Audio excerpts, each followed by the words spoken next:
Hi, I'm Marjory Bancroft, and this is InterpreTIPS, your chance to get answers to all your burning questions about interpreting. And this week's question is about forms. Many agency interpreters are now refusing to help patients with simple paperwork. Could you clarify? And this is coming from Minnesota. This is a huge question. It's one of the most common questions that we get in interpreting. Should interpreters help patients or clients to fill out forms, often when the provider isn't there? In general, this is hugely risky. And there are issues of legal liability and risk management for the organization as well. Clients or patients who are filling out forms virtually always have questions, and the provider is the only one who can safely answer those questions. So that would be the policy that everyone I know in the field recommends. Have the provider remain, let the provider assist with filling out the form as needed while the interpreter interprets. The reality in the field is that this is extraordinarily hard to make happen. So let's subdivide the question into the types of interpreters who encounter it. Staff interpreters, bilingual employees who interpret as one part of their job, contract or freelance interpreters, and volunteers.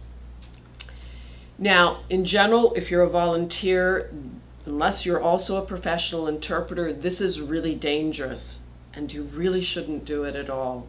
Please try and get the provider there to handle the forms while you interpret and to answer questions.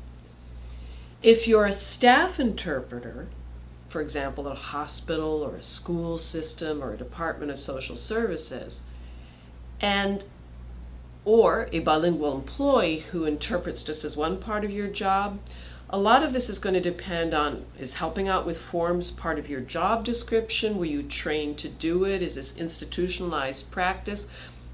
Are English speakers who need help with forms getting different treatment? That could be perceived as discriminatory. So it has to be addressed at a larger institutional level. In general, if this is something that a registered nurse would help with, or a school assistant principal, or any other person who is not an interpreter, then that is the person who should assist with the form. If the client or parent or patient is often left alone with those forms, then again, there is a huge legal liability and risk falling on the interpreter, even if they are a staff interpreter or a bilingual employee who interprets, who then steps in to help the client or patient out with the form. So address it at that larger institutional level. If you're a contract or freelance interpreter who's being sent in by a language company or interpreter service, that's where things get very tricky, because some language companies are allowing it and some are telling interpreters don't do it. So there's a lot of confusion in the field. Ultimately, however, though, this is an additional service. It's not interpreting per se. And therefore it needs to be addressed directly with the language company who does institutionalize those policies at that larger level as well.